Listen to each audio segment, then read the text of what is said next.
So next अभी हम chocolate melt करना सीखेंगे। सो अभी के लिए मैं ये मिल्क चॉकलेट यूज़ कर रहा हूँ क्योंकि मैं इससे बाउंटी बनाने वाला हूँ। सो मिल्क चॉकलेट 37% ये वाला मैं यूज़ कर रहा हूँ। अब चाहते हैं तो मिल्क कंपाउंड यूज़ कर सकते हो, बट जैसे मैंने वीडियो में कहा था कि कंपाउंड्स मत यूज़ कीजिए। अगर आपको चॉकलेट कंज्यूम करना है तो प्योर चॉकलेट ही यूज़ कीजिए। मिल्क चॉकलेट 37% नहीं मिल रहा है, 28% मिल रहा है, तो उससे भी काम चल जाएगा, ठीक है। सो जरूरी नहीं है कि 37 ही मिले, जो भी आपके पास अवेलेबल है आप उससे बना सकते हो। ये 2M कंपनी का मैं मिल्क चॉकलेट 37% यूज कर रहा हूँ, ठीक है। इसको मैंने रूम टेम्परेचर पे ही रखा था, तो इसके लिए, इसकी वजह से इसमें कोई कंडेंसेशन नहीं है या कोई मॉइस्चर नहीं है। सो इसको हम डायरेक्टली चॉप करके इसको मेल्ट कर सकते हैं, ठीक है। तो एक अच्छे से नाइफ ले लेंगे और इसको जितना आप फाइन चॉप कर सकोगे उतना बेटर। इसको हमेशा कॉर्नर से स्टार्ट कीजिएगा चॉप करेंगे तो, ऐसे मत चॉप कीजिएगा, ये ऐसे चॉप कीजिएगा, तो ये बहुत इजीली चॉप हो जाएगा। और एक बार ये हो गया तो इसको और हम फाइन चॉप कर लेंगे। ओके, सो ऐसे ही हम पूरा जो स्लैब है या जितना आपको रिक्वायर्ड है, जितने आपको चॉकलेट्स बनाने हैं उस हिसाब से आप कट कर लीजिए, चॉप कर लीजिए। मैंने देखा बहुत सारे स्टूडेंट्स या बहुत सारे पार्टिसिपेंट्स, बहुत सारे व्यूअर्स इसको ग्रेट करते हैं, चॉकलेट को ग्रेट करते हैं, जो कि बहुत गलत तरीका है। क्योंकि जब भी हम चॉकलेट को ग्रेट करेंगे तो ये बहुत जल्दी मेल्ट हो जाता है, अपने हाथों में ही ये मेल्ट हो जाएगा और फिर वो बहुत मैसी हो जाएगा। तो उससे बेटर है कि आप इसको चॉप करें। चॉप करने से ये अच्छे से चॉप भी हो जाता है और ज़्यादा मैसी भी नहीं होता। तो इतना फाइन काफ़ी है हमारे लिए, इससे ज़्यादा फाइन करने की कोई ज़रूरत नहीं है। ओके, सो ये मैं पूरा ही यूज़ कर लेता हूँ अभी।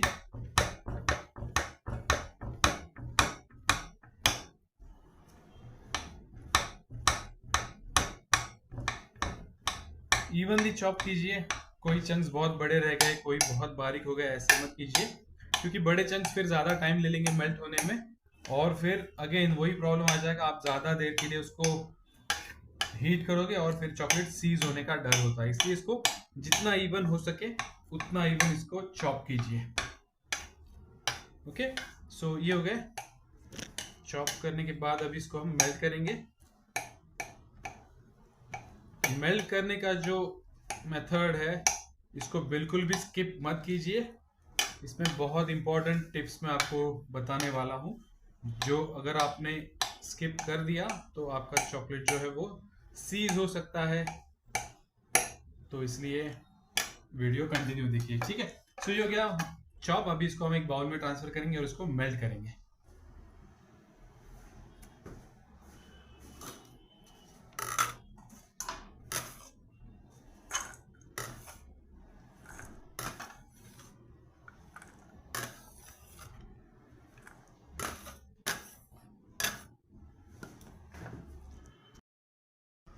ओके, सो नेक्स्ट स्टेप होगा चॉकलेट मेल्ट करना। सो ये जो डार्क चॉकलेट हमने लिया है 37%, इसको मैंने दो अलग अलग बाउल्स में निकाल लिया है, आप देख सकते हो। तो चॉकलेट जब भी हम मेल्ट करते हैं, प्योर चॉकलेट जब भी हम यूज़ करते हैं, तो उसको टेम्पर करना बहुत ज़रूरी होता है। चॉकलेट टेम्परिंग जिसे कहा जाता है।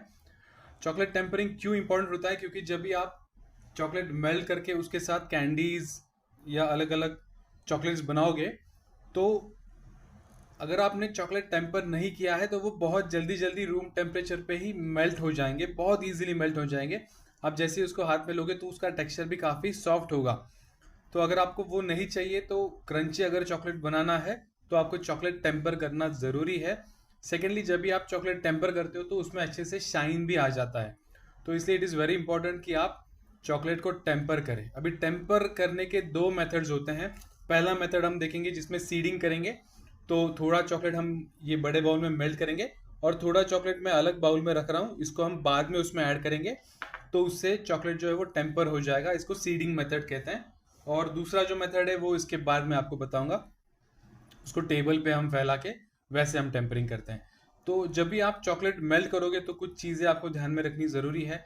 ये डबल बॉईल पे मैं कर रहा हूँ, अगर आप माइक्रोवेव में करते हैं तो उसके भी कुछ अलग जैसे टेक्निक्स होते हैं मैं आपको वो भी बता दूंगा। सबसे पहले हम डबल बॉईल के लिए देख लेते हैं। सो डबल बॉईल में जब भी आप सॉस पैन में पानी लोगे तो वो आधे से कम होना चाहिए। सेकेंडली, ये जो पानी होगा ये बस सिमर होगा, ये ज़्यादा बॉईल नहीं करना है हमें। अगर पानी बहुत ज़्यादा बॉईल होगा तो चॉकलेट आपकी ज़्यादा हीट हो जाएगी और हो सकता है कि वो सीज हो जाए ओवर टेम्परिंग की वजह से, ओवर टेम्परेचर की वजह से। तो इसलिए इट इज़ वेरी इंपॉर्टेंट कि आप ये जो पानी है इसको बस सिमर करें। जो स्टीम आएगी वो स्टीम में हमने ये चॉकलेट मेल्ट करना है। तो अगर टाइम लगेगा तो भी कोई प्रॉब्लम नहीं, बस इसको कभी बॉईल मत कीजिए। सो ये ट्रिक हमेशा ध्यान में रखिए, तो आपकी चॉकलेट कभी सीज नहीं होगी, कभी ख़राब नहीं होगी। ओके, सो इसको थोड़ा सिमर होने के बाद हम इसमें ये जो चॉकलेट है जिसमें एक बाउल में मैंने निकाल के रखा है वो हम रखेंगे। सो जैसे आप देख सकते हो अभी ये पानी सिमर होना स्टार्ट हो चुका है। अब आप देख सकते हो इसमें से थोड़ी सी स्टीम आ रही है। तो इस टाइम पे हम रख देंगे ये वाला बाउल और इसको कंटिन्यूसली हम स्टर करेंगे। इसको ऐसे ही छोड़ नहीं देना है, इसको हम कंटिन्यूसली स्टर करेंगे। तो ये वाला जो देखिए आप देख सकते हैं कि ये कितना इजीली इमीडिएटली मेल्ट हो जाता है। सो जो प्योर चॉकलेट होता है वो कंपाउंड से काफ़ी जल्दी मेल्ट हो जाता है। सो कंपाउंड्स अगर आप मेल्ट करते हो तो उसमें टेम्परिंग वगैरह करने की ज़रूरत होती नहीं है, बट जब भी आप प्योर चॉकलेट यूज़ करोगे तो उसमें टेम्परिंग करना बहुत ज़रूरी होता है। ओके, सो अभी हम इसको मेल्ट कर लेंगे। देखिए कभी भी इसको 100% बाउल में मेल्ट ना कीजिए, इसको हम लाइक 80% तक मेल्ट करेंगे। थोड़े बहुत चंक्स अगर इसमें दिख भी रहे तो तब हम, जैसे मैंने अभी यहाँ पे गैस जो है या इंडक्शन जो है वो बंद कर दिया है। अब इसमें से ऑलरेडी स्टीम निकल रही है तो उसी में ये मेल्ट हो जाएगा। अगर आप इसी को ऐसे ही कंटिन्यूसली चलाते रहेंगे तो अपने आप ये मेल्ट हो जाएगा। ओके, सो ये देखिए अभी ये मेल्ट हो चुका है अच्छे से। अब हम करेंगे इसको टेम्पर। ओके, सो अभी टेम्पर कैसे करना है, तो ये जो चॉकलेट मैंने अलग रखा था दूसरे बाउल में, इसको डाल देंगे। और अभी जैसे मैंने कहा कि फ्लेम बंद है, इंडक्शन जो है वो बंद कर दिया है हमने। चलो आपके लिए मैं इसको नीचे ही निकाल के रखता हूँ। तो अभी पानी अलग हो गया है और इसको मैं अभी रेसिडुअल हीट, जो भी हीट ये बाउल में है या अंदर बड़े चॉकलेट में है, उसी में इसको मेल्ट कर दूंगा। तो ये चॉकलेट जो है वो टेम्पर हो जाएगा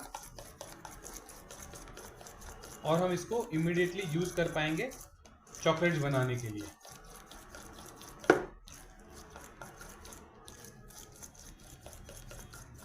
तो ये देखिए अभी उतने ही हीट में ये इजीली मेल्ट हो चुका है पूरा चॉकलेट। तो ये है one of the method of chocolate tampering.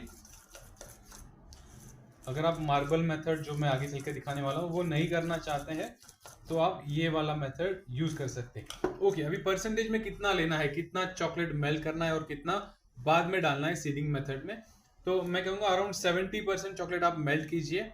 समझो 100 ग्राम चॉकलेट आप मेल्ट कर रहे हो तो 70 ग्राम्स चॉकलेट आप मेल्ट कीजिए और 30 ग्राम्स ऊपर से बाद में डालिए, तो वो टेम्परिंग हो जाएगा। अब टेम्परिंग करने के बाद आप देख सकते हो कि चॉकलेट में कितना अच्छा शाइन आ जाता है। ओके, तो ये शाइन अभी तो है, लेकिन जब भी हम मोल्ड्स में से इसको निकालेंगे तो भी ये शाइन जो है वो बरकरार रहेगा। ठीक है, सो बेसिकली टेम्परिंग में हम क्या करते हैं, एक सर्टेन टेम्परेचर पे जो हम चॉकलेट मेल्ट करते हैं उसको इमीडिएटली हम डाउन करते हैं, उसको हम नीचे लाते हैं वो टेम्परेचर को, उसे कहते हैं चॉकलेट टेम्परिंग। ओके, सो ये हो गया one method of chocolate tempering. दूसरा मेथड क्या है वो भी हम सीख लेते हैं, जिसमें हम मार्बल पे चॉकलेट फैला के उसको टेम्पर करेंगे। ठीक है,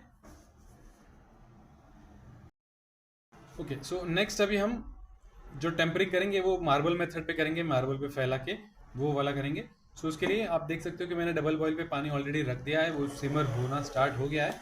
अब इसमें हम रख देंगे ये बाउल और टेम्परेचर थोड़ा कम कर देंगे क्योंकि हमने इसको बस सिमर करना है, ज़्यादा बॉईल पे नहीं इसको मेल्ट करना है। ओके, और जब भी आप चॉकलेट मेल्ट करोगे तो चॉकलेट ऐसे ही छोड़ नहीं देना है, उसको कंटिन्यूसली स्टर करते रहना बहुत ज़रूरी है। ओके, ये जो चॉकलेट है ये रूम टेम्परेचर पे था इसलिए इसमें कोई मॉइस्चर नहीं है, ये भी चीज़ आप ध्यान में रखिए, इसमें मॉइस्चर नहीं होना चाहिए।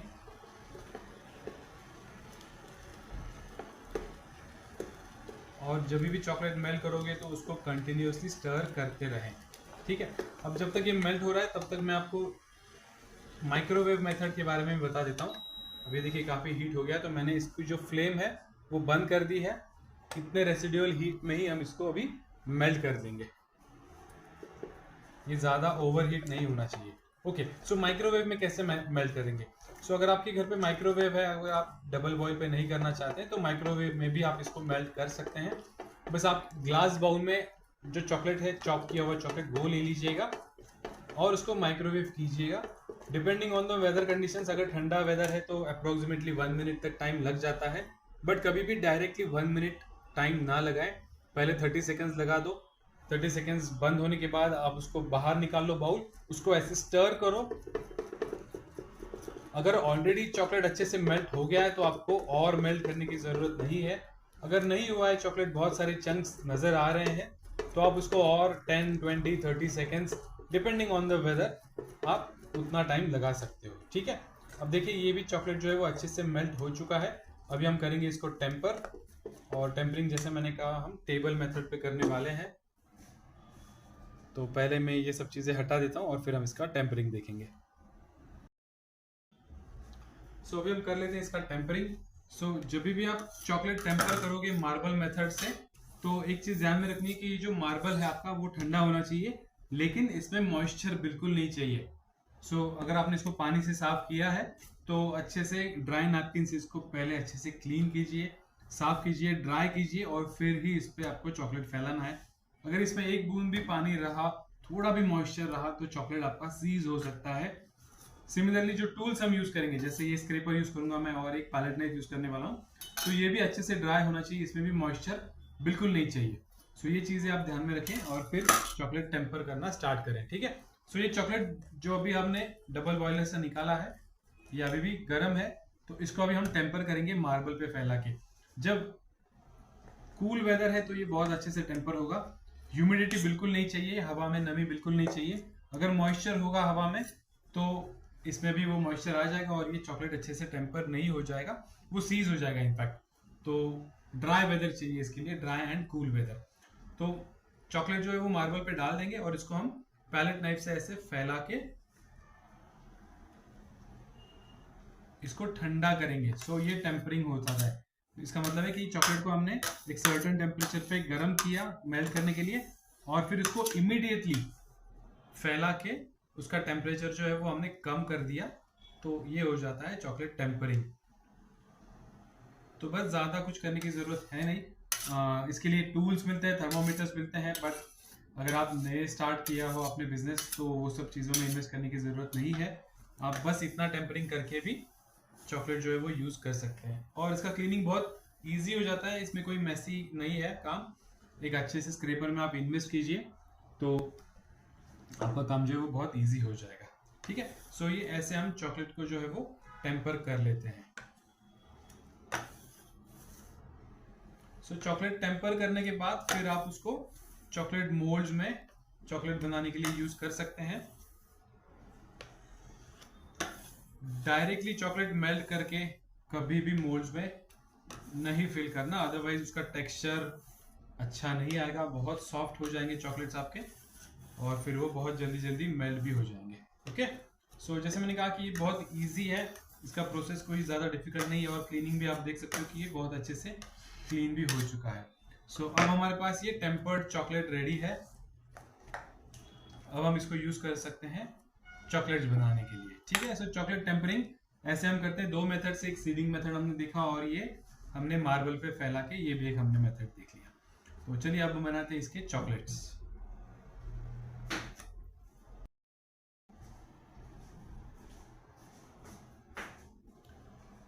सो चॉकलेट टेम्परिंग हम क्यों करते हैं ये समझाने के लिए मैंने दो अलग अलग बाउल यहाँ पे लिए हैं। एक बाउल में चॉकलेट सिर्फ मेल्ट किया है, जो कि मैंने टेम्पर नहीं किया है, तो ये वाला बाउल है। और दूसरा वाला जो बाउल है जिसमें मैंने मार्बल मेथड से चॉकलेट टेम्पर किया है, और ये दोनों मिल्क चॉकलेट है 37%, जिससे हम बाउंटी चॉकलेट्स बनाने वाले हैं। सो दोनों में क्या फ़र्क आता है ये समझाने के लिए एक प्लास्टिक शीट लिया है मैंने यहाँ पे, और पहले तो एक डॉट में यहाँ पे डालूंगा, ये है हमने जिसे टेम्पर किया था ये चॉकलेट, तो इसको मैं बस थोड़ा सा ऐसे फैला दूंगा राउंड, और इसके साइड में मैं एक डॉट बना के रखूंगा ताकि मुझे बाद में याद रहे कि कौन सा चॉकलेट टेम्पर्ड है कौन सा नहीं। और दूसरे बाजू में ये वाली साइड में मैंने और एक चॉकलेट डाल दिया है, ये है जिसको हमने टेम्पर नहीं किया है। ओके, सो इन दोनों को मैं अभी रूम टेम्परेचर पे रखने वाला हूँ for around half an hour. So whether पे डिपेंड करेगा, जितना कूल वेदर है उतनी जल्दी ये सेट हो जाएगा। अभी का जो वेदर है it will take around half an hour. So आधे घंटे के बाद दोनों में क्या फर्क आता है ये हम देखेंगे, और फिर टेम्पर्ड क्यों करते हैं हम चॉकलेट को, ये मैं आपको डिटेल में और समझा पाऊंगा। तो इसके लिए रखता हूँ मैं half an our room temperature पे, फ्रिज में नहीं रखना है इसको। और फिर हाफ एन आवर के बाद में दोनों में क्या डिफरेंस आता है ये मैं आपको बताऊंगा। सो चॉकलेट सेट करने के बाद आधा घंटा हो चुका है। आधे घंटे में आप क्लियरली पिक्चर में देख सकते हो कि दोनों में कितना डिफरेंस है। ये वाला जो हमने टेम्पर किया था ये अभी काफ़ी सेट हो गया है, और जो हमने टेम्पर नहीं किया था वो अभी भी आप देख सकते हो उसमें एक शाइन है, क्योंकि अभी भी बहुत सॉफ्ट है। दोनों को मैंने रूम टेम्परेचर पे ही रखा है, इसको बिल्कुल भी फ्रिज में नहीं रखा था हमने। और रूम टेम्परेचर अराउंड 20 डिग्रीज के आसपास है। सो बेसिकली जब भी हम चॉकलेट के साथ काम करते हैं तो रूम टेम्परेचर थोड़ा ठंडा चाहिए, बिलो 20 डिग्रीज चाहिए, तो ही अच्छा काम करेगा। अब देखते हैं दोनों में डिफरेंस क्या है। सबसे पहले तो ये वाला हम चेक करते हैं जिसको हमने टेम्पर किया था। तो आप देख सकते हैं कि इसका टेक्सचर जो है, इसको मैं जब कट कर रहा हूँ तो मुझे कट करने में थोड़ा सा जोर यहाँ पे लगाना पड़ रहा है, क्योंकि हमने इसको फ्रिज में नहीं सेट किया था। तो अभी भी ये हार्ड नहीं है, तो ये हार्ड होगा नहीं जब तक मैं फ्रिज में नहीं रखता हूँ, लेकिन ये काफ़ी अच्छे सेट हो गया है। और जो हमने टेम्पर नहीं किया था वो आप देख सकते हो कि एकदम सॉफ्ट है। ये देखिए एकदम स्प्रेड जैसे इसका टेक्सचर है, ये एकदम सॉफ्ट है। सो दोनों आपके सामने रिजल्ट। जो हमने टेम्पर नहीं किया है वो आप देख सकते हो कैसे पेस्ट फॉर्म में हाफ एन आवर के बाद भी, और जो हमने टेम्पर किया था वो काफ़ी हार्ड हो चुका है। तो इसको अगर हम फ्रिज में रख देंगे तो ये काफ़ी हार्ड हो जाएगा, जैसे चॉकलेट्स होते हैं वैसे ही। सो ये डिफरेंस आता है टेम्परिंग में, इसलिए टेम्परिंग करना बहुत ज़रूरी है जब भी हम प्योर चॉकलेट के साथ, कविचर चॉकलेट के साथ चॉकलेट बनाते हैं। तो कंपाउंड के साथ अगर आप बनाते हैं तो उसमें टेम्परिंग का कोई मायने नहीं रखता, क्योंकि कंपाउंड वैसे भी बहुत जल्दी हार्ड हो जाता है। तो ये एक डेमो था कि टेम्परिंग से क्या फ़र्क पड़ता है चॉकलेट्स में, इसलिए ये वीडियो मैंने बनाया है। तो जब भी आप प्योर चॉकलेट यूज़ करोगे, चाहे मिल्क चॉकलेट हो, वाइट हो या डार्क चॉकलेट हो, टेम्परिंग करना बहुत ज़रूरी है। और टेम्परिंग में भी जो मार्बल मेथड है वो ज़्यादा बेटर मेथड है। हाँ, एक चीज़ ध्यान में रखनी ज़रूरी है कि रूम टेम्परेचर बहुत कम चाहिए। अगर आपके घर पे एसी है तो आप एसी में काम करें, अदरवाइज सुबह सुबह जल्दी आप ये काम कर सकते हो। तो ये हो गया टेम्परिंग के बारे में वीडियो, टेम्परिंग क्यों ज़रूरी होता है। आई होप आपको इसमें से बहुत ज़्यादा सीखने को मिला हो। तो जब भी आप चॉकलेट्स बनाएं तो ज़रूर चॉकलेट को टेम्पर करके ही यूज़ करें, तो आपको चॉकलेट कभी मेल्ट होने की प्रॉब्लम नहीं आएगी। तो thank you for watching this video. आगे चल के और इससे अच्छे अच्छे चॉकलेट्स हम बनाएंगे, और मिलते हैं अगले वीडियो में। Thank you.